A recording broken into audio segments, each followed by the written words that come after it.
Hello बच्चों, good morning and welcome to chemistry zone.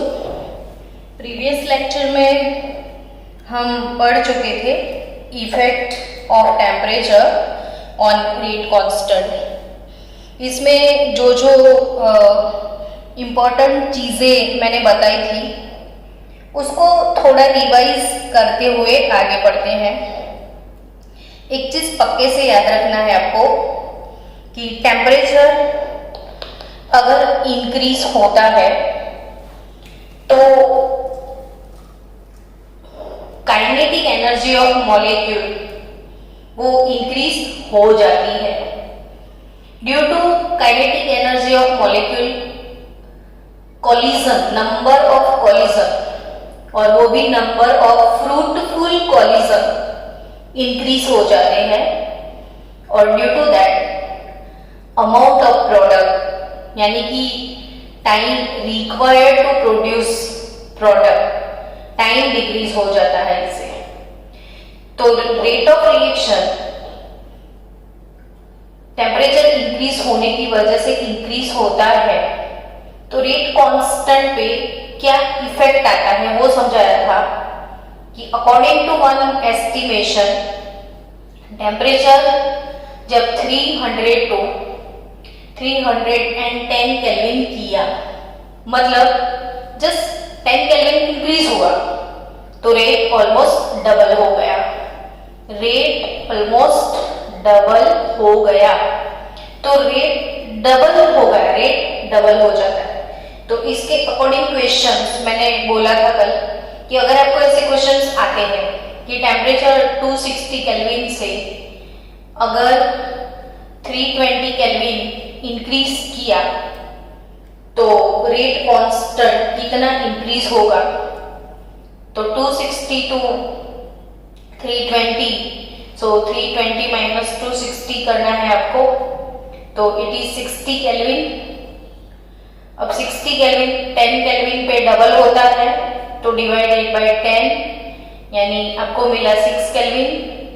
तो rate increase by 2 raised to n, so 2 raised to 6 time rate increase हो जाएगा।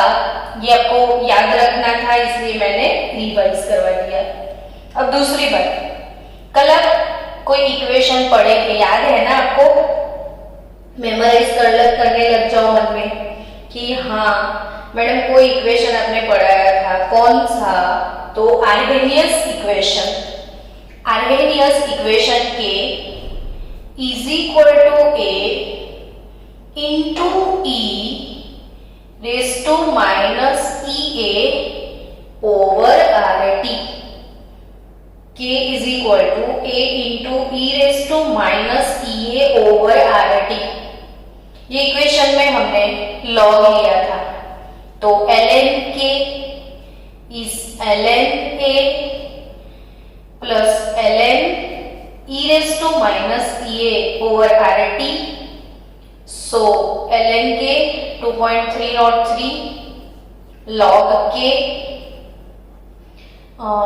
2.303 log a minus ea over RT और ultimately उसके बाद पूरे equation को divide किया था 2.303 से, तो log के is equal to log A minus E A upon 2.303 RT। ये इक्वेशन आपको प्रॉब्लम सॉल्व करने के लिए चाहिए, यानी यही इक्वेशन से आपको सम सॉल्व करने हैं। अगर भूल गए तो यहीं से आप डिराइव भी कर सकते हो। k is equal to A into E raise to minus E over R T से। अब इसी इक्वेशन को आपने कंपेयर किया था y is equal to M X plus C से, तो ऑब्वियसली y एक्सिस पे y लिया था, log के ये है 1 ओवर टी, तो log k versus 1 over T के लिए डिक्रीजिंग ऑर्डर में ये ग्राफ स्ट्रेट लाइन मिलता है आपको। तो यहाँ पे स्लोप टेंजेंट आप निकाल सकते हो और slope will be -EA over 2.303 R. EA is nothing but energy of activation. ये सारी चीजें तो मैंने आपको सिखा दिया है प्रीवियस लेक्चर में। It is just for revision only, की रिवाइज करने से आप थोड़े और मैच्योर हो जाओ बस। तो वीडियोस बार बार देखते रहना। Energy of activation EA minus slope into 2.303 R। तो energy of activation EA minus slope into 2.303 R। Done, यहां तक ओके। लेकिन एक मजेदार चीज हम आपको यहां से बताएंगे कि क्यों हम ऐसे इक्वेशंस को इसके साथ कंपेयर करके हमेशा ग्राफ बना देते हैं। अब 12th का बहुत कम दिनों से देख रहे हो ना कि जब भी देखो जो भी इक्वेशन आप पढ़ रहे हो इसको कंपेयर कर करके आप ग्राफ बना रहे हो। तो वो क्यों? तो भाई ऐसे इक्वेशंस में कांस्टेंट आती है, तो वो कांस्टेंट के वैल्यूज जो है वो कैलकुलेट कैसे किए जाए, इसीलिए जैसे कैसे मिलेंगे तो आप समझ सकते हो कि अगर ये mx प्लस c के साथ कंपेयर कर दो और ग्राफ प्लॉट करके m निकाल दो, ग्राफ कौन सा प्लॉट करना है वो भी समझ में आ जाता है। देखो कैसे पता चले इतने सारे टर्म्स में किसके साथ किसका ग्राफ प्लॉट करो, तो ये इस रिलेशन से पता चल गया कि ये y है, अगर ये x है तो ऑलवेज ये y वर्सेस x का प्लॉट है, यानी log के वर्सेस 1/t का आपको ग्राफ प्लॉट करना था, ये पता चल गया। स्लोप निकाल लिया तो आपको एनर्जी ऑफ एक्टिवेशन मिल गई। और एक चीज यहाँ पे इंटरसेप्ट होता है ना, तो जो इंटरसेप्ट है वो उससे log a मिलता है, लेकिन यहाँ पे एक गड़बड़ है। चलो आज का लेक्चर शुरू हो गया, अब यहीं से इतना तो हम पढ़ चुके थे, यहीं से शुरू होता है आज का लेक्चर। बच्चों ये इंटरसेप्ट है, इंटरसेप्ट। तो इंटरसेप्ट से हमको ऑलवेज c का वैल्यू मिलता है और c यहाँ पे है log a, और log a का वैल्यू तो चाहिए ही चाहिए, बिकॉज यहाँ पे a है आर्हेनियस फैक्टर, वो तो ऑलरेडी प्रोपोर्शनलिटी कांस्टेंट है, तो वो तो 100% चाहिए ना हमको a का वैल्यू। तो a का वैल्यू आर्हेनियस फैक्टर और आर्हेनियस फ्रीक्वेंसी और कॉलिजन फ्रीक्वेंसी। तो ये आर्हेनियस फ्रीक्वेंसी यानी नंबर ऑफ कॉलिजन पर सेकेंड, तो कैसे मिले? तो इंटरसेप्ट से मिले। अब इंटरसेप्ट में यहाँ पे प्रॉब्लम क्या है? कब से बोले जा रहे हो मैडम प्रॉब्लम बताओ ना, हम उसकी राह देख रहे हैं। तो ओके, आपका टाइम आ गया है, ध्यान से समझना। आपको इंटरसेप्ट से log a मिल तो रहा है, आपको क्या प्रॉब्लम है? तो ये 1/t है, 1/t। हाँ समझना, कभी भी आप ग्राफ प्लॉट करो ना तो 0 से तो शुरू करोगे ना, टेम्परेचर 0, 100, 200, 300 व्हाटएवर द टेम्परेचर। सो ये वाली एक्सिस पे आप जाओगे तो x का वैल्यू तो 0 हुआ ना, यानी 1/t वैल्यू यहाँ पे 0 होता है। समझना ध्यान से कि इंटरसेप्ट जहां पे हो रहा है वहीं पे 1/t का वैल्यू 0 हो रहा है। तो इसमें भी आपका क्या जाता है, होने दो ना 0, तो t क्या होगा? 1/0 नहीं होगा, 1/t 0 है तो t क्या होगा? 1/0, और 1/0 यानी इनफाइनाइट। अब बोलो इनफाइनाइट टेम्परेचर पॉसिबल है? तो ये इंटरसेप्ट वैल्यू तो मिला, बट ये तो इनफाइनाइट टेम्परेचर पे मिला। तो इनफाइनाइट टेम्परेचर तो पॉसिबल ही नहीं है ना भाई। तो इसीलिए ग्राफ से यहाँ पे भले ही सब चीजें मिले, लेकिन ये वाले इंटरसेप्ट से आप लॉग में नहीं डिटरमाइन कर रहे हो। समझ रहे हो बच्चों कि intercept 1/t, intercept 1/t is equal to 0, taken the value of t, taken the value of t should be infinite. It should be infinite. So बच्चों कि the rate constant of the reaction determined from the change in the limited temperature range, क्योंकि rate constant का तो एक limited temperature range में ही value हम calculate करते हैं, इनफाइनाइट पे तो कभी कैलकुलेट करते ही नहीं है। सो 1/t इज इक्वल टू 0 जो है कैन नॉट बी कंसीडर्ड। इसको तो बिल्कुल भी हम कंसीडर नहीं कर सकते। तो अब क्या करेंगे? टेंशन आ गया फिर से। अब ये तो ग्राफ ने भी मना कर दिया, तो कैलकुलेट कैसे किया जाए? तो डोंट वरी, कुछ ना कुछ तो रास्ते होंगे। तो रास्ते हैं ना हमारे पास, हम कोई और तरीका निकाल लेंगे। तो दूसरा कोई कैलकुलेटिव मेथड है जिससे कैलकुलेट कर सकते हैं। तो yes, it is also obtain bye calculations. तो एक इक्वेशन उसके लिए डिराइव करना है, और वो इक्वेशन जो है, एक इक्वेशन जो डिराइव करना है, ध्यान से डेरिवेशन समझना बच्चों कि Arrhenius equation written corresponding to different temperature T1 and T2. Suppose at T1 temperature,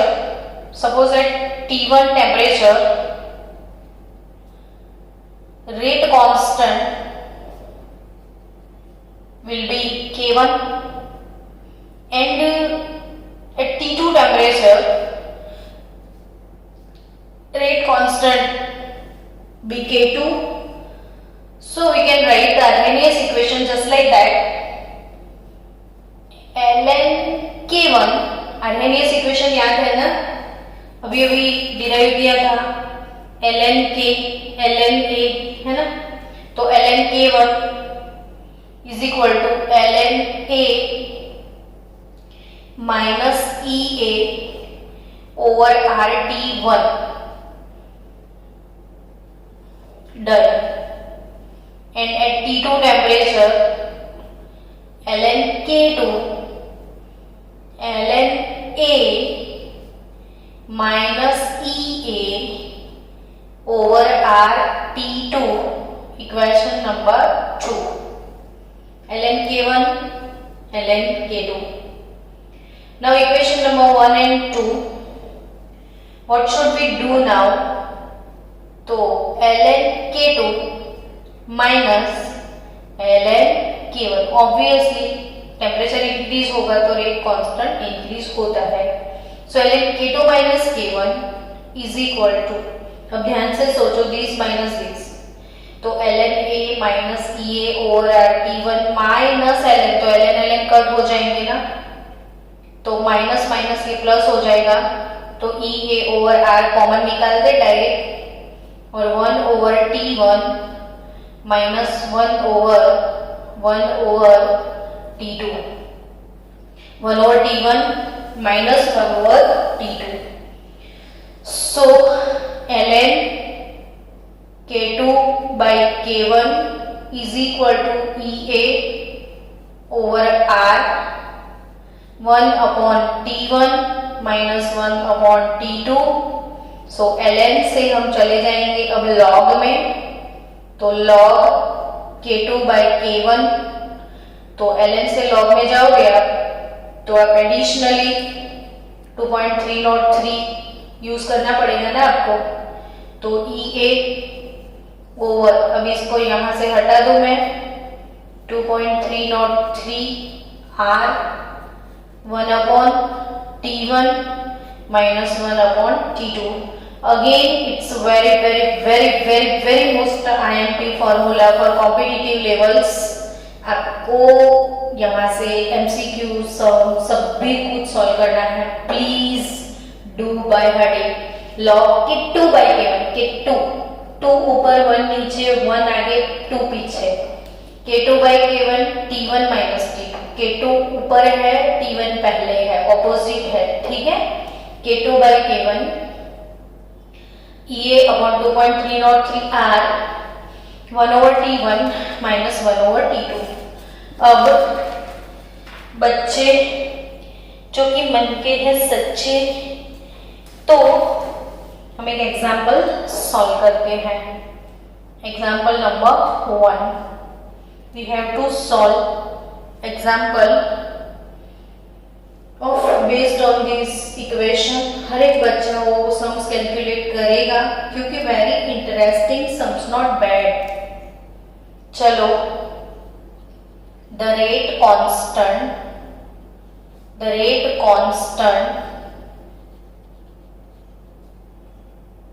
of a reaction, the rate constant of a reaction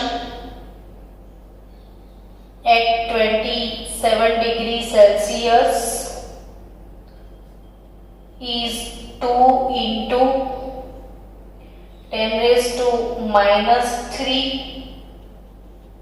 per minute. The temperature was increased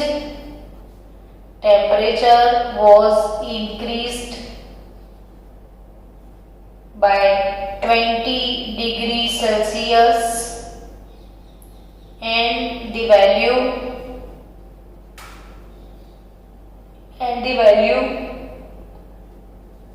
of rate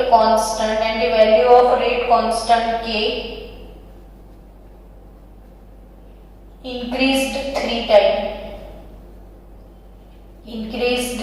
times. Calculate the energy of activation.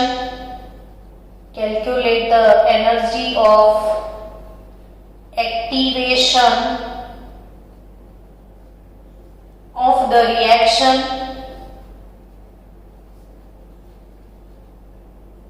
what will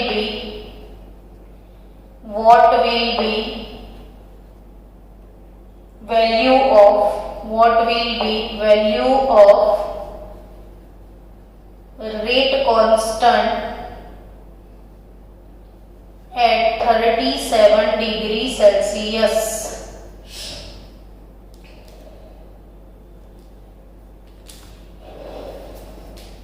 चलो एक काम करो चलो students solve कर लेते हैं. The rate constant of reaction at 27 degree Celsius.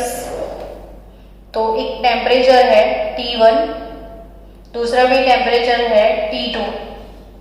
So T1 temperature 27 degree Celsius है, लेकिन डिग्री सेल्सियस हमको न खपे, हमको तो केल्विन ही खपे, तो केल्विन में ही जाना है.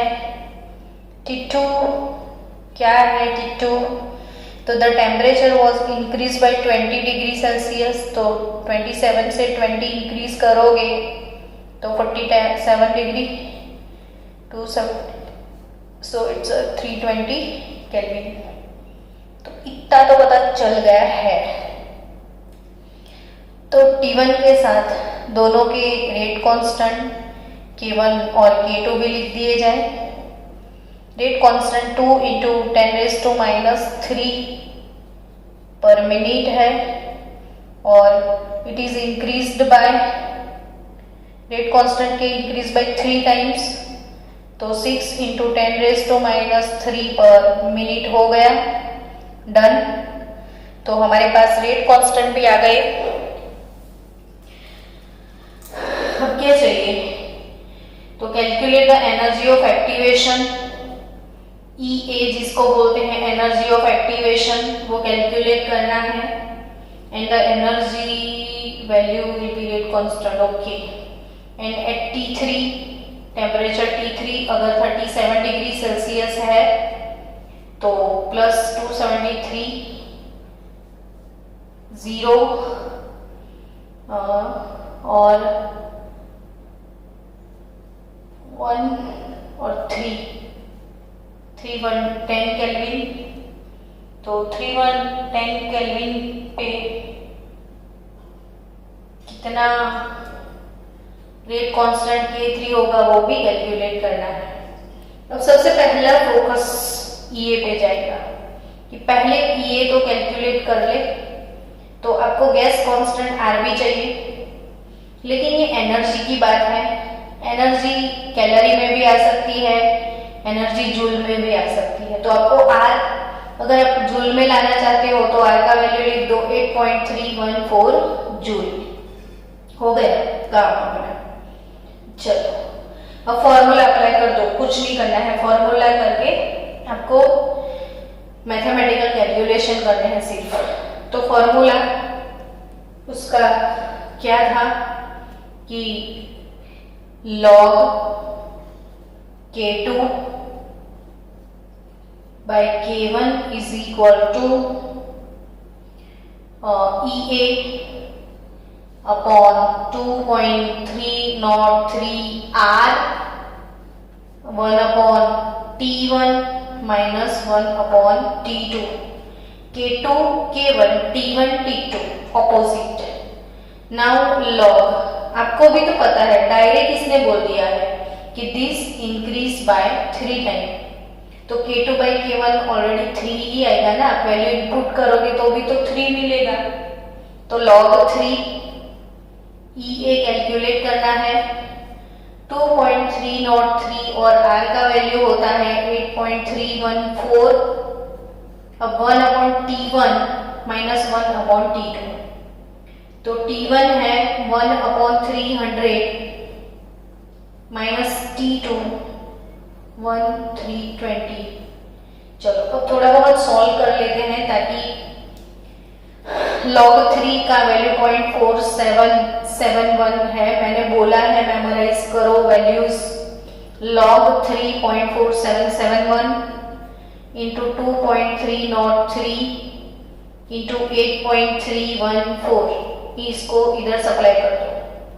अब इसका क्या होने वाला है वो समझो कि इसको हम कैसे लिख सकते हैं, तो 1/300 माइनस 1/320, इसको ऐसे सॉल्व करना, LCM ले लो, तो 320 उधर 320 माइनस 300 अपॉन 300 इंटू 320, समझ गए बच्चों?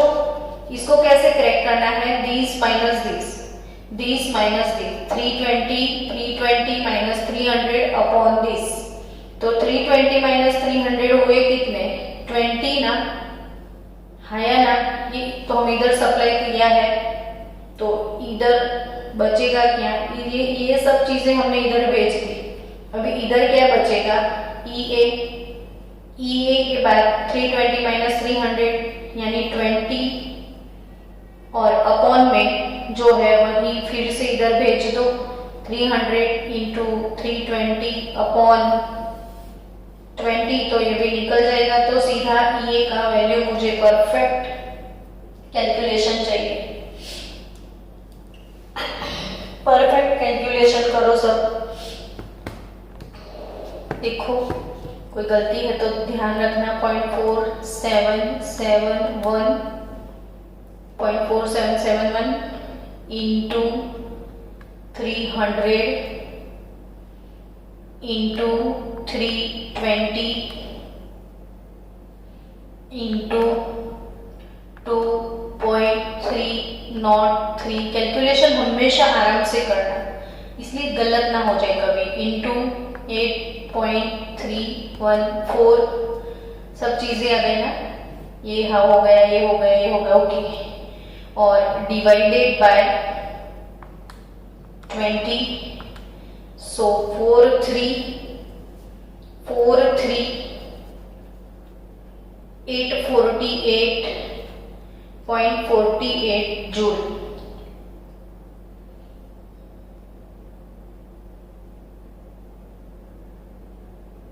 क्लियर? एक बार फिर से चेक कर लो। 300 इंटू 320 इंटू 0.4771 इंटू 2.303 इंटू 8.314 और डिवाइडेड बाय 20, सो 43,848.48 जूल। तो EA का वैल्यू आपको मिल गया। तो ये आपका फाइनल हो गया। नाउ आपको T3 टेम्परेचर के साथ K3 को कैलकुलेट करना है। तो एक काम करो, T3 से कम टेम्परेचर 300 वाला है तो T1 के साथ इसका कॉम्बिनेशन बना लो। अब T1 के साथ कॉम्बिनेशन बना रहे हो आप तो लिख दो फिर से T1 300 केल्विन और उसका K1 था 2 इंटू 10⁻³ पर मिनट। अब T3 310 केल्विन और K3 आपको कैलकुलेट करना है। आपके पास अभी अभी कैलकुलेट किया हुआ ये है 43,848.48 जूल। तो अब सिर्फ फॉर्मूला अप्लाई करना है। K3 log K3 by K1। Increase temperature, more temperature वाला जो है वो ऊपर रखा करो। तो EA अपॉन 2.303 R। अब मैंने बोला था ना क्रॉस करना है K3 बाई K1, तो T1 minus T3, K3 by K1 T1 minus T3। अब log K3 2 into 10⁻⁻, K3 calculate करना है। K1 है 2 इंटू 10⁻³ EA 43,848.48 अपॉन 2.303 और R का वैल्यू 8.314 जूल। यहाँ पे कैलोरी डाल सकते हो लेकिन पहले अपने कैलोरी में नहीं जूल में लाए तो अब फिर जूल में ही जाना पड़ेगा। तो 1/T1 300 और ये 310। चलो अब इसको कुछ करना ही नहीं है, आराम से थोड़ा सॉल्व करना है बैठ के, बहुत जल्दी नहीं करनी, नहीं तो इसमें कभी सही आंसर बच्चे लाते ही नहीं, गलतियां बहुत ज्यादा करते हैं। तो हमारे पास वैल्यू रेडी है। तो इस पे क्या करेंगे, तो अभी आपने बोला ना कि ये समझ में आ गया 310 माइनस 300 अपॉन 310 इंटू 300 हो गया। तो 43,841.48 310 यानी इंटू 10 केल्विन करना है, divided by 2.303 again divided by 8.314 joule again divided by 300 and again divided by 310। तो आपको मिलेगा 0.2462 वैल्यू मिलेगा। तो 0.2462 है, टोटल वैल्यू 0.2462। अब log K3 अपॉन 2 इंटू 10⁻⁻3। अब डायरेक्ट इसको ये टर्म को उठा लो, डायरेक्ट उठा लो, इसको सेपरेट मत करो, सीधा log यहां से रब करना है, ऐसा सोचो। तो K3 2 इंटू 10⁻⁻3 इसका निकाल देना है आपको एंटी लॉग 0.2462 का क्या निकालोगे आप, एंटी लॉग। अब देखो कैलकुलेटर में सब चीज पहले से रेडी है, इसको रब नहीं करना है, तो आपको डायरेक्ट सब चीजें मिल जाएगी। तो इसका एंटीलॉग निकालना है। एंटीलॉग कैसे निकालते थे?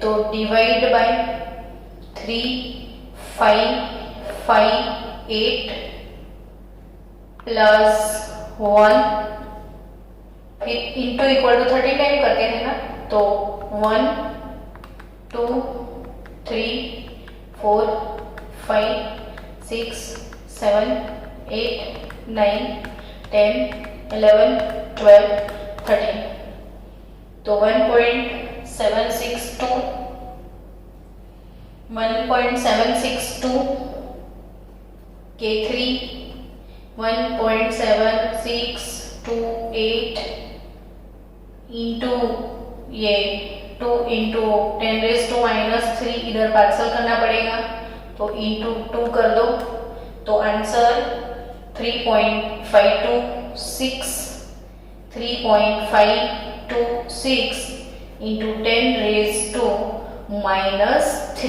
K3 का वैल्यू मिल गया आपको। तो बहुत इजी क्वेश्चंस है ये, कुछ भी इसमें टफ नहीं है।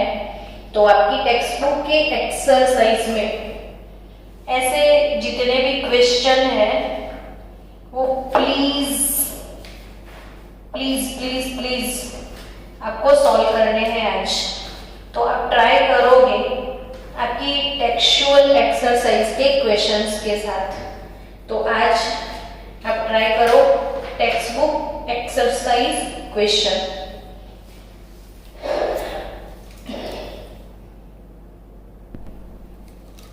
Text book exercise problem 23, the rate constant for the decomposition of hydrocarbon is 2.418 into 10⁻⁵ per second at 546 Kelvin temperature. If the energy of activation is 179.9 kilojoule पर मोल है, तो what will be the value of pre-exponential factor?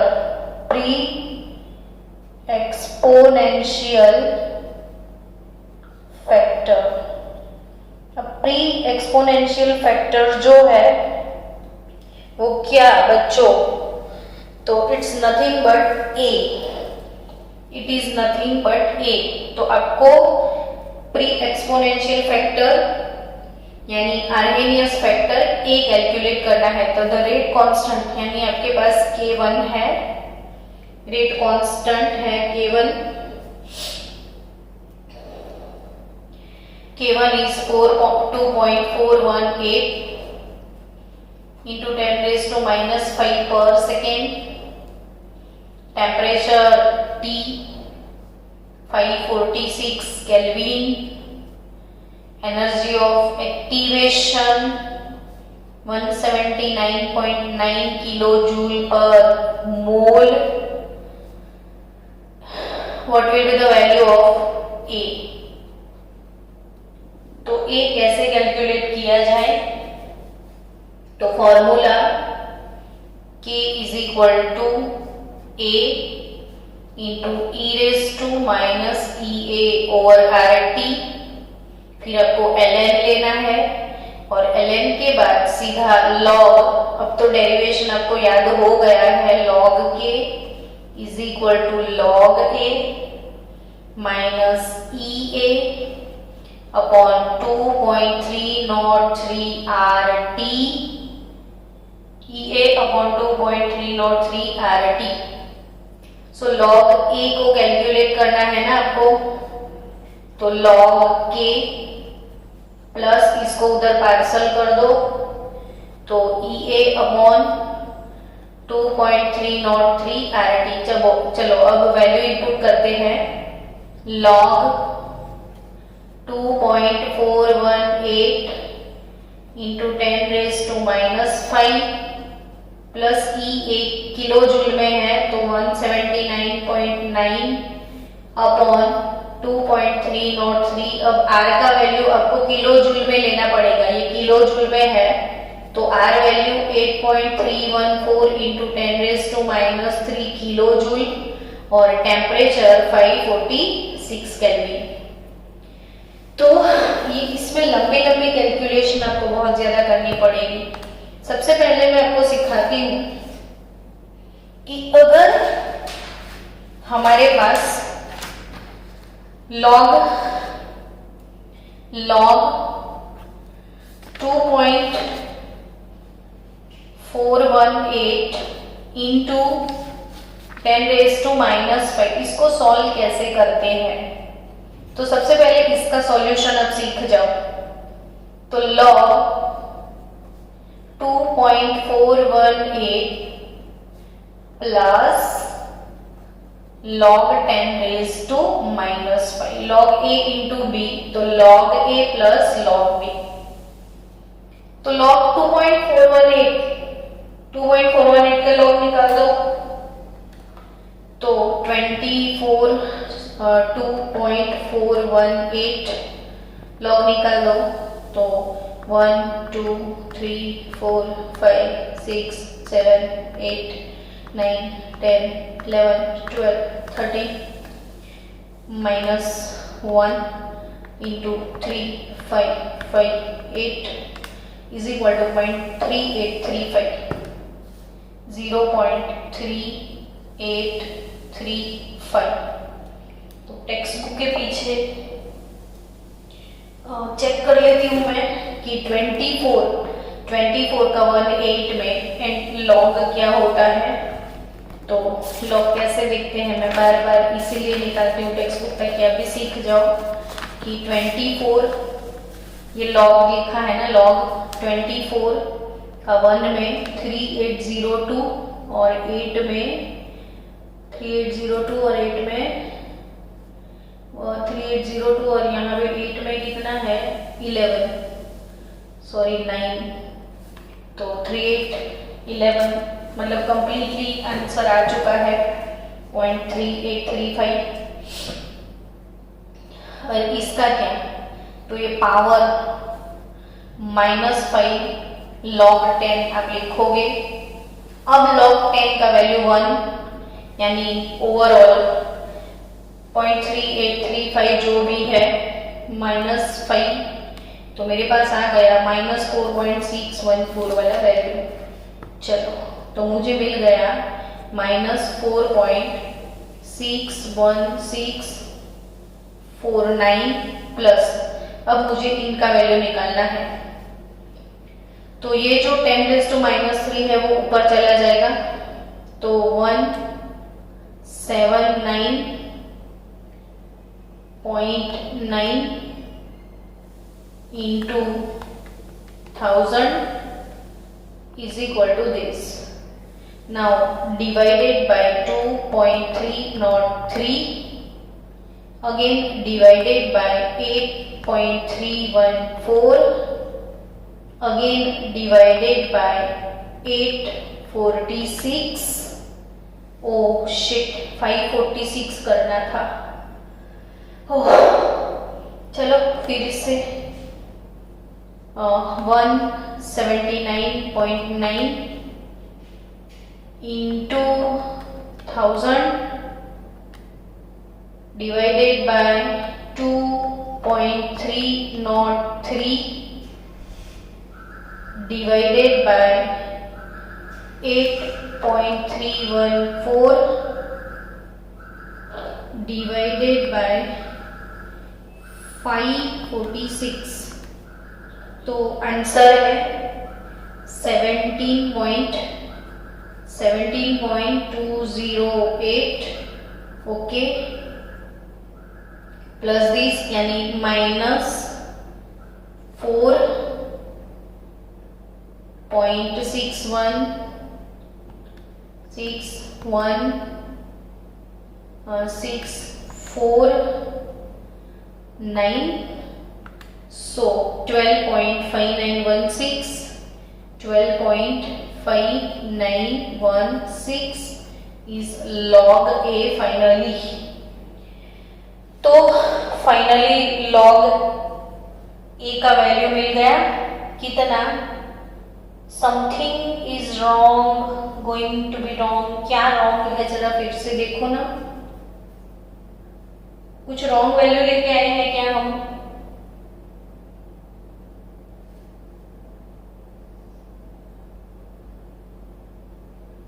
नहीं, everything is right here, कुछ भी wrong नहीं है।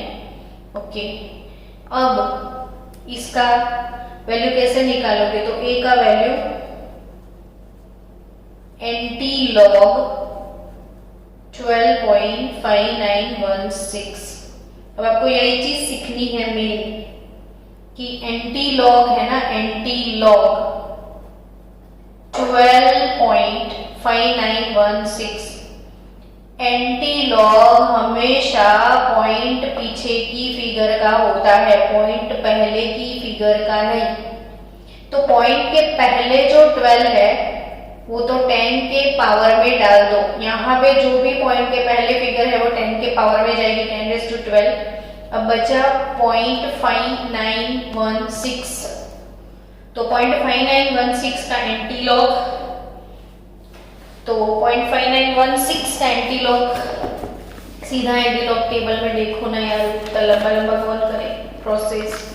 तो क्या है 0.5916, सब पॉइंट में दिए ही है, 0.59 दिखेगा आपको दूर से भी, तो 0.59 0.59 ये रहा, और 16 यानी 1 में 3899, और आगे में डिफरेंस में 6 में 5, तो 3899 प्लस 5 कर दो, 3899 प्लस 5 सो 3904।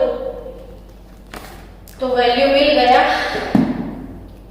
3.904 यानी 3.9 इंटू 10⁻12। तो ये है एक्सपोनेंशियल फैक्टर a 3.904 इंटू 10⁻12। तो इट्स डन नाउ। अब इसके बाद टेक्सचुअल एक्सरसाइज में बाकी के सारे जो सम्स हैं वो कल हम सॉल्व करेंगे।